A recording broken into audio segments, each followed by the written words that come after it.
ఎందుకు అసలు కాంగ్రెస్ పార్టీలోంచి మీరు బయటకు వచ్చారు? రావాల్సినంత ప్రిఫరెన్స్ మీకు ఇవ్వలేదనా? మీరు కోరుకున్నంత పదవి వాళ్ళు ఇవ్వలేదనా?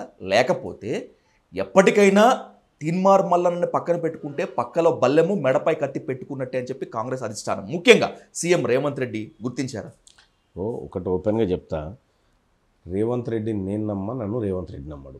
It's clear. అది క్లియర్, నాకు తెలుసు, ఆయనకు తెలుసు, అందరికి తెలుసు. తీన్మార్ మల్లన్న కాంగ్రెస్ పార్టీని వదిలిపెట్టలే.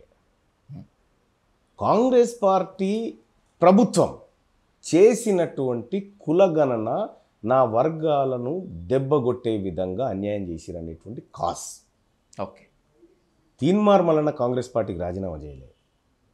తీన్మార్ మల్లన్నను ఈ పార్టీ నుంచి పంపి తీన్మార్ మల్లన్నను అన్ని రకాలుగా ఇబ్బంది పెట్టాలని అగ్రవర్ణాలు ఆడినటువంటి ఒక డ్రామా. కాంగ్రెస్ పార్టీ నుంచి తీన్మార్ మల్లన్న బయటికి వెళ్ళిపోతే ఇంకా గంటి వేస్తే భయపడతాడు అనిగిమనిగినటువంటి. I don't care. తీన్మార్ మల్లన్నకు పార్టీలో పదవిలో దిశానిర్దేశం చేయలేవు.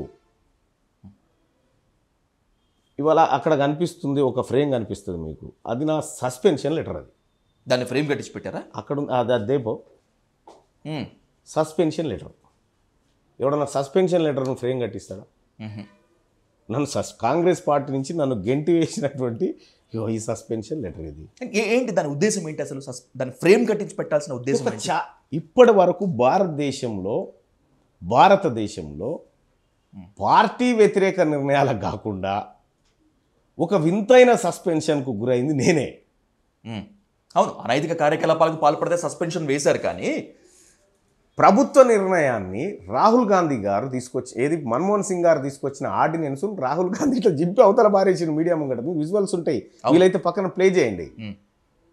ప్రభుత్వ నిర్ణయం వేరు, పార్టీ నిర్ణయం వేరు. ప్రభుత్వం ప్రతిపక్షాలతో కూడినటువంటి ప్రభుత్వం ఉంటుంది, పార్టీ ఓన్లీ పార్టీకి సంబంధించిన వ్యక్తులు ఉంటుంది.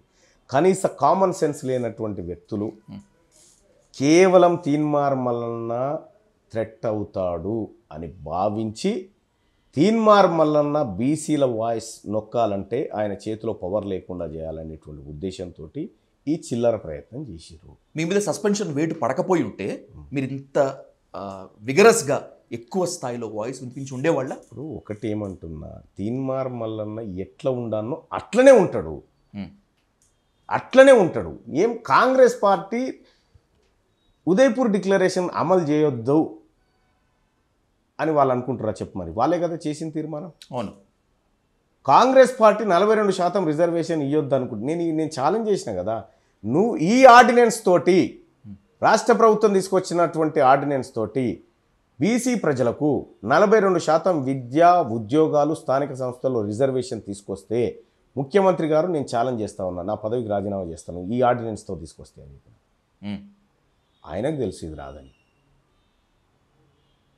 ఇది డ్రామా అనేది నాకు తెలుసు. కానీ మా బీసీలకు సంబంధించి, బీసీ రిజర్వేషన్కి సంబంధించి మా చిత్తశుద్ధిని శంకించేటువంటి నైతిక అర్హత ఎవరికీ లేదు అని రేవంత్ రెడ్డి అంటున్నారు. ఏం చిత్తశుద్ధి? మభ్యపెట్టి మోసం చేయడమే మీ చిత్తశుద్ధా? ఆర్డినెన్స్ అంటున్నారు వాళ్ళు, పవర్ పాయింట్ ప్రజెంటేషన్, రేపు రాష్ట్రపతితో మీటింగ్, అది కాకపోతే నిరసన. నీకు దమ్ముంటే యాబిడ్ చౌరస్తాలనా అంబేద్కర్ భవన్లనా ఇద్దరమే కూర్చుందాం, నువ్వు చేయి, నా ముంగట ప్రజెంటేషన్ చూపిస్తా, నువ్వు చేయి, నేను చేస్తా ప్రజల ముందు. ఒకవేళ ప్రజలు తీన్మార్ మల్లన్న చేసిన ప్రజెంటేషన్ తప్పు అంటే తక్షణమే నిర్ణయం తీసుకుందాం, రాజకీయపరమైనటువంటి నిర్ణయం. ఎందుకు ఇవన్నీ? చేసిందే తప్పు చేసామని పర్ఫెక్ట్గా అర్థమైపోయింది, నీకు కూడా తెలుసు, అందరికీ తెలుసు. కానీ డ్రామాలు చేసి ప్రజల్ని మభ్య పెడతామని అంటే మేము చూస్తూ ఊరుకోము.